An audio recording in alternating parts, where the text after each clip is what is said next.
नमस्कार,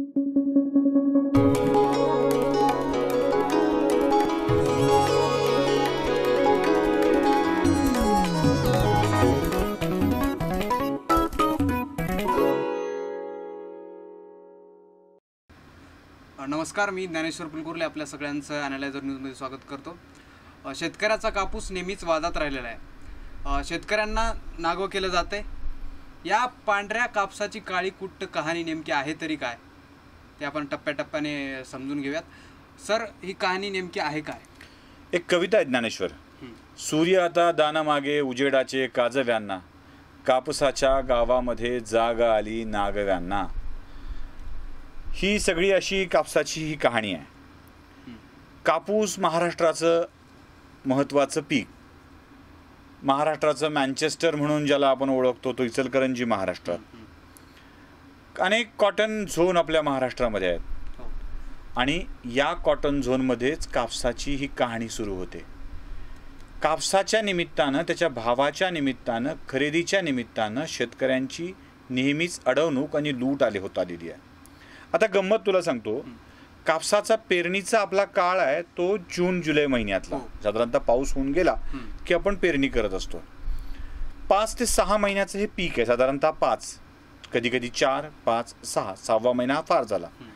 आपण 5 महिन्याचं पीक असं गृहीत धरलं तर जून म्हणजे जुलै, ऑगस्ट, सप्टेंबर, ऑक्टोबर, नोव्हेंबर ते डिसेंबर हा पिकाच्या काढणीचा काळ आहे, म्हणजे कापूस वेचणीचा काळ आहे. डिसेंबरला जानेवारीमध्ये वेचणी पूर्ण व्हावी असं अपेक्षित आहे आणि वेचणी झालेला माल हा साधारणतः या महिन्यात, जानेवारी किंवा पुढच्या फेब्रुवारी महिन्यामध्ये बाजारात येत असतो विक्रीसाठी. शेतकरी हा कापूस वेचलेला यासाठी शिल्लक ठेवत नाही की जितका काळ जाईल ना तितका त्यातलं मॉइश्चर कमी होतं आणि हळूहळू कापूस वजनाला कमी भरतो. त्यामुळं दारात कापूस साठवून ठेवण्यापेक्षा तो लगेच विकून पैसे केलेला बरा अशी शेतकऱ्यांची धारणा असते. जसं ऊस नगदी पीक आहे तसं कापूस पण नगदी पीक आहे. त्यामुळं घरात आलेला कापूस लगेच विक्री करून टाकायचा हे शेतकऱ्यांचं धोरण असतं. आता गंमत अशी आहे की जानेवारी, फेब्रुवारी, फार फार तर मार्च आपण असं गृहीत धरू हा कापूस विक्रीचा कालावधी आहे. पण आत्ताही एप्रिल, मे आणि जून महिन्यात सुद्धा सरकारी कापूस खरेदी चालू आहे. ही कापूस खरेदी नेमकी कुणाची आहे? शेतकरी तर विकून टाकतोय, गरज आहे त्याची लगेच पैसे मिळवण्याची. ही कापूस खरेदी नेमकी कुणाची आहे हा प्रश्न आपल्याला पडत असतो. पण जून पर्यंत चांगल्या भावासाठी शेतकरी थांबत असेलच की, म्हणजे तोच हा कापूस असेल तुम्ही म्हणताय तो. कसं आहे, खरेदी चालू आहे, खरेदी केंद्र. कसं आहे की पेरणी ही शेतकऱ्याची मूलभूत गरज असते. त्यामुळे त्याला त्यावेळी पैसा उपलब्ध करणं ही आवश्यक गोष्ट असते. मी पहिल्यांदा एक व्यावहारिक गणित सांगितलं की जितका दिवस जास्त कापूस राहील तितका दिवस तो वाळतो, लवकर वाळतो, वजनाला कमी भरतो. एक दुसरी गोष्ट, जून जुलैमध्ये त्याला पेरणीसाठी पैशाची जुळवाजुळव करायची असते.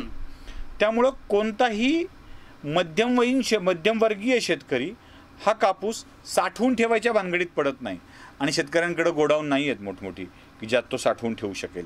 त्यामुळं त्या कापसाची विक्री तात्काळ होत असते. लगेच 1-2 महिन्याच्या कालावधीमध्ये आपल्या गरजेनुसार शेतकरी कापूस विकत असतो. त्यामुळं तो कापूस जो आत्ता तुम्हाला खरेदी केंद्रावरती दिसतोय तो नेमका कुणाचा आहे हा प्रश्न कायम राहतो. पण खरेदी केंद्रावर त्या खरेदी केलेल्या शेतकऱ्याची यादी देतात, अशी यादी AR देतात, DDR देतात, तहसीलदार सुद्धा देतात. आता खरी या चर्चेची आपण जे करतोय, जो हेतू आहे ना, त्याच्या मूळ मुद्द्यावर आपण आलेलो आहोत. कसं आहे की तुम्ही जेव्हा एखादा माहिती अधिकार कार्यकर्ता किंवा एखादा सामाजिक कार्यकर्ता किंवा कृषीमध्ये काम करणारा कार्यकर्ता तो खरंच ही खरेदी कोणाची आहे ह्याची चौकशी करायला जातो, तेव्हा खरेदी केंद्रावरती, ज्याला जिनिंग प्रेसिंग असं म्हणतात किंवा खरेदी केंद्र असं म्हणतात, तिथे गेला की तुमच्याकडं तो सांगतो की मी अमुक इतका टन कापूस खरेदी केला आहे.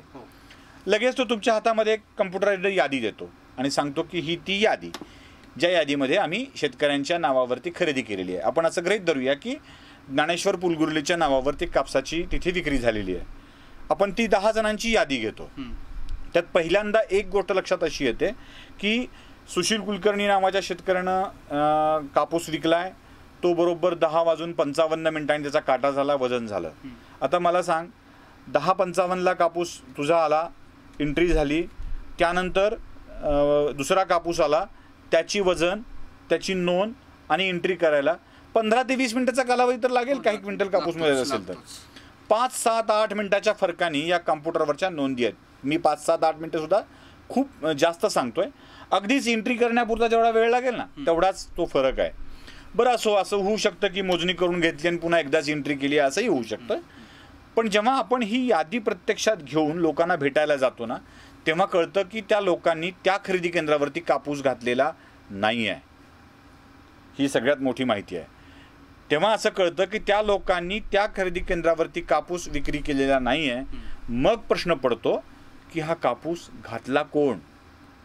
गावातल्या एखाद्या मोठ्या दुकानदाराकडं, अडत व्यापाऱ्याकडं गरजेपोटी कापूस घातला जातो आणि तो एकत्रितपणे त्या लोकांच्या नावावर सातबाऱ्याचे उतारे घेऊन नोंदी करतो आणि मग तो कापूस त्या शेतकऱ्याच्या नावावरती विकला जातो. आता ही यादी एवढी मोठी आहे, त्यातल्या भावातला फरक जर तुम्ही लक्षात घेतला तर तो खूप मोठा आहे आणि भयंकर आहे. म्हणजे हे मोठं षडयंत्र आहे, हे तर वाईटच आहे. मग त्यांच्या नावावरती तो कापूस घातला जातो आणि चक्क पैसे सुद्धा हा व्यापारीच लाटतो, अशी स्थिती आहे. सरकारी धोरणानुसार शेतकऱ्यांच्याच बँक खात्यात पैसे पडतील ना? हे मला अपेक्षित असलेला प्रश्न आणि याचं उत्तर सुद्धा खूप मस्त आहे. मग याच्यामध्ये भ्रष्टाचाराला संधी कुठे उरते? ही खरी गंमत आहे. गरजवंताला अक्कल नसते, अडला नारायण धरी गाढवाचे पाय, अशा म्हणी पण आपल्याकडे आहेत. जशी पहिल्यांदा मी कविता सांगितली ना, तशा 2 म्हणी पण आपल्याकडे आहेत. जेव्हा माझ्याकडं किंवा तुझ्याकडं गरजेपोटी कापूस असतो आणि मी गावच्या सावकाराकडं किंवा दुकानदाराकडं पैशापोटी तो विकायला जातो, तेव्हा या कापसाच्या सोबतच त्याची विड्रॉल स्लिप सुद्धा घेतली जाते. चेक असेल चेक, विड्रॉल स्लिप असेल विड्रॉल स्लिप, किंवा चक्क ATM कार्ड, अकाउंट काढलं असेल त्या बँकेचं तर ATM कार्ड घेतलं जातं. आणि ज्या क्षणी कॉटन फेडरेशनकडून पैसे पडतात त्या क्षणी गावचा माणूस ते पैसे, तो जो प्रमुख माणूस आहे ज्याला कापूस विकलेला आहे, तो ते पैसे लगेच काढून घेत असतो. आणि हा व्यवहार सगळ्यांना ठाऊक आहे, म्हणजे शेतकऱ्याला सुद्धा माहीत आहे की असं होत असतं. आता तू म्हणशील की असं जर होत असेल तर गरज भागवणे झालं, 4-2 रुपयाचा फायदा झाला तर काय फरक पडतो? आता खरी गोष्ट अशी आहे, जी ज्यासाठी आपण हे सगळं सांगतोय ती गोष्ट अशी आहे की शेतकऱ्यांच्याकडून 2200 ते फार तर 2500 रुपयाला कापूस घेतला जातो. तो त्या कापूस खरेदी केंद्रावरती तो प्रमुख माणूस 2700, 2800 ते 3000 अशा रुपयांनी विकतो. आणि तुला हे माहीत आहे की कापसाचा हमी भाव, ज्याची खरेदी किंमत सरकारनं निश्चित करून दिलेली 5500 रुपये आहे. 5800 रुपयाच्या दरम्यान आहे. तर एक व्यापारी 400 ते 500 रुपये प्रति क्विंटल मागं कमवतो. तर एक तो तिथला व्यापारी, जो मुख्य व्यापारी खरेदी करणारा आहे, तो 2000 रुपये ते 1500 रुपये ते 2000 रुपये अशा स्वरूपात प्रत्येकाच्या मागं कमावतो. हे यातलं खरं अर्थकारण आहे. आणि ही खरी पहिली खरेदी आणि दुसरी खरेदी यातली गडबड आहे. आणि इथे शेतकऱ्यांना नागवलं जातं, इथे शेतकऱ्यांना फसवलं जातं की तुमचा कापूस 2200-2500 रुपयापर्यंत घेतला जातो आणि तो विक्री करताना 3000 रुपयाने विक्री केला जातो आणि सरकारी यंत्रणेकडून मात्र 5000 रुपयांनी पैसे घेतले जातात. खरेदी करणारा आणि गावचा मुख्य व्यापारी यांच्यात साटेलोटं असतं. हे दोघं मिळून शेतकऱ्यांचे पैसे लुटत असतात. हे तर फारच भयंकर आहे सर. पण यासोबत असा एक विमा नावाचा प्रकार आहे, तो अजून किती भयंकर आहे? हां, आता ही खरेदी मुळात कापसाची प्रक्रियेसाठी केलेली असते की पैसे कमवण्यासाठी, हे पण लक्षात घेतलं पाहिजे. जेव्हा 2200-2500 रुपयाला एक माणूस खरेदी करतो, तो 3000 रुपयाप्रमाणे तो खरेदी केंद्रावरती विकतो आणि त्याचा विमा मात्र 5500 रुपयाप्रमाणे काढलेला असतो. आता मला सांग, 5500 रुपयाचा विमा, 3000 रुपयाची खरेदी असं जर असेल तर असा कापूस विकून पैसे कमवण्यापेक्षा जाळून खूप छान पैसे मिळतात.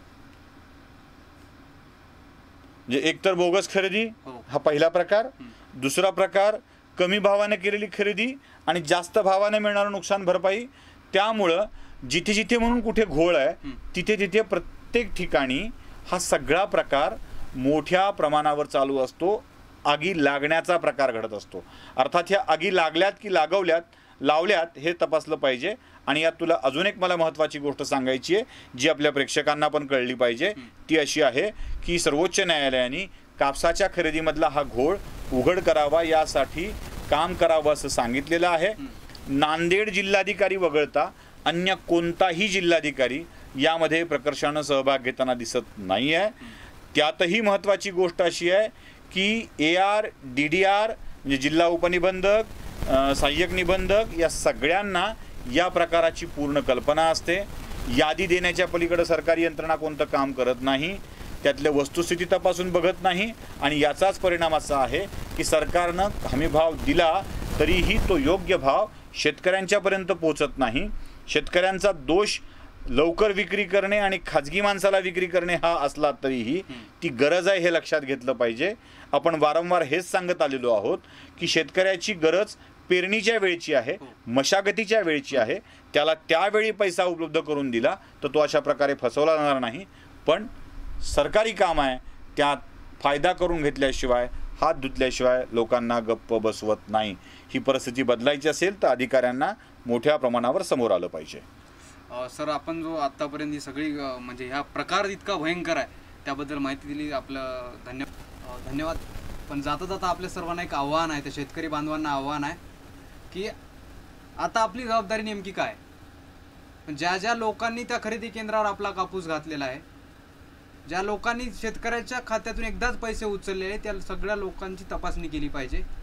या सगळ्या लोकांवर योग्य ती कारवाई झाली पाहिजे. यासाठी नांदेडचे जिल्हाधिकारी सर आपण सांगितल्याप्रमाणे काम करतायत. पण बाकीचे कधी करणार हा प्रश्न आपल्यासमोर आहे. यात माझीही शेतकऱ्यांना एक विनंती आहे की आपणही कापूस खरेदी केंद्रावर जा, तिथली यादी घ्या. आपल्या गावातल्या लोकांची नावं असतील तर त्यांनी कापूस खरंच कुणाला विकलाय हे तपासा. त्यावर कारवाई करण्यासाठी AR DDR जिल्हाधिकाऱ्यांवर दबाव आणा. पैसे एकाच बँकेतून एकाच वेळी किती लोकांचे विड्रॉल झाले आहेत, कारण सामान्य माणूस बँकेतून पैसे काढतो आणि तो पुरवून वापरत असतो, एकाच दिवशी विड्रॉल करून खर्चत नाही. असे किती विड्रॉल झालेत हेही तपासा. या तपासणीनंतर वस्तुस्थिती आपल्यासमोर येईल. धन्यवाद.